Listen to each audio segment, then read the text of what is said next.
Hi, this is Sarah McClellan with Pixels and Pills. We are live in Philly at the Digital Pharma East Conference. I'm here with Mr. John Mack, who has bestowed his Phamaguy Pioneered Award that we were talking about last week in Princeton. The awards ceremony has happened, and Mr. Alex Butler is the winner of this Pioneer Award. How does it feel? You are from Janssen, which is a part of Johnson & Johnson. It feels, well, to answer your first question, yeah, it feels fantastic. And John's opinion is obviously, people are sometimes scared of it with the famous Mack attacks. But also, I love reading John's blog and I take his opinion really seriously. So even though I don't feel I fully deserve it because there's so many great pioneers out there doing this kind of thing, it's a genuine honor. So yeah, it's fantastic.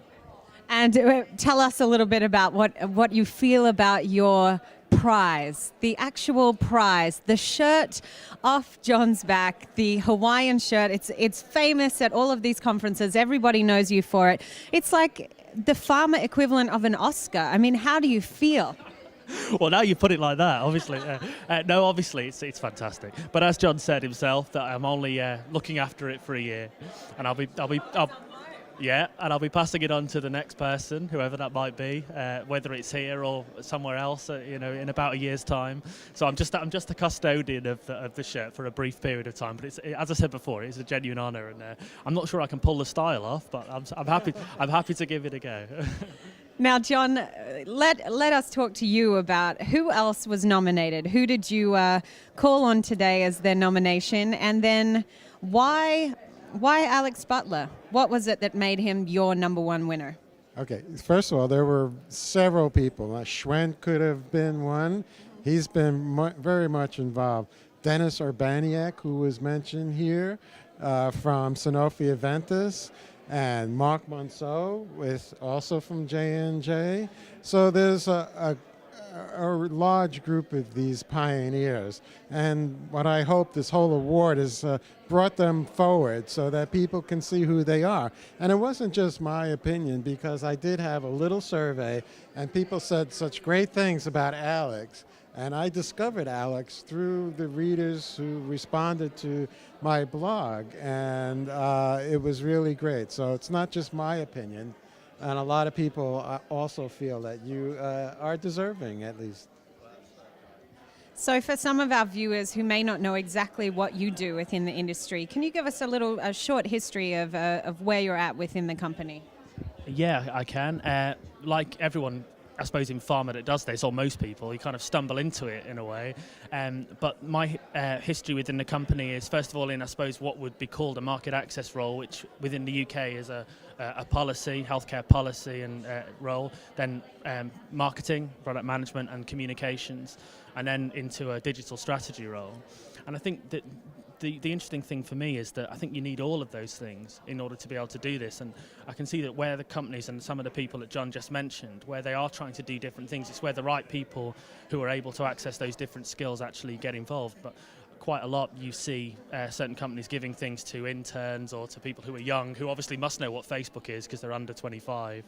And of course, actually, it's not really about platforms or digital technology. It's about communication, and that, when you're doing it on behalf of a pharma company, is very complicated. So I suppose that's a very brief history of my time within Janssen.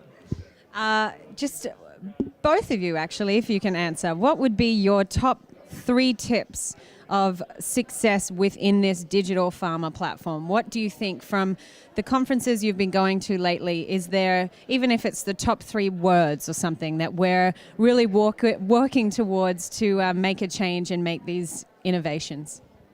Wow, I don't know. That's a tough question.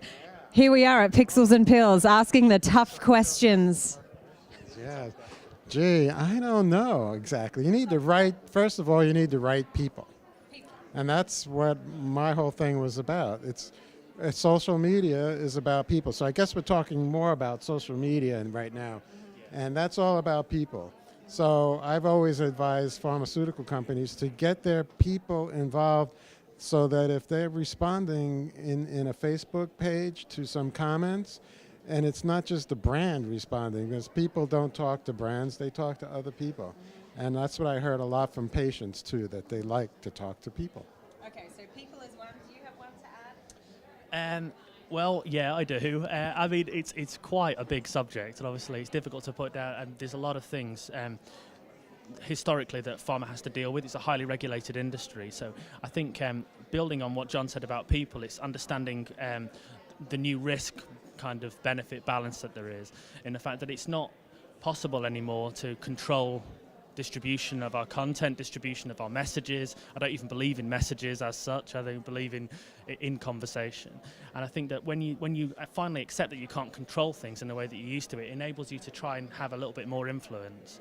And I think the one thing that's often said to me about why I would do a Twitter page or why you would do a Facebook page in a disease area, because a lot of the questions, and whether they're from the US or from the UK, are, well, why would a patient want to be involved in a Facebook page that a pharma company does when you can't talk about this or you can't talk about that, or you have, legal teams looking at that?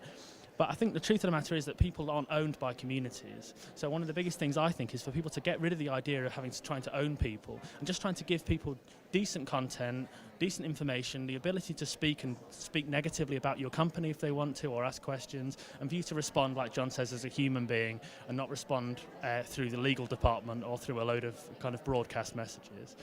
So it's almost like a responsible social freedom, if you will, to get that information out, but also allow patients and consumers to feel free to converse and be treated like a person rather than just a number. And to a certain extent, pharma has to trust their employees. And that comes with time, too, because you have to get more experience in order to see that you can trust somebody. And so, it's happening, but that's why it's happening slowly, basically. Well, guys, thank you so much. Congratulations again on your award. And John, it's always a pleasure to have you here with us at Pixels and Pills. This is Sarah McClellan signing off.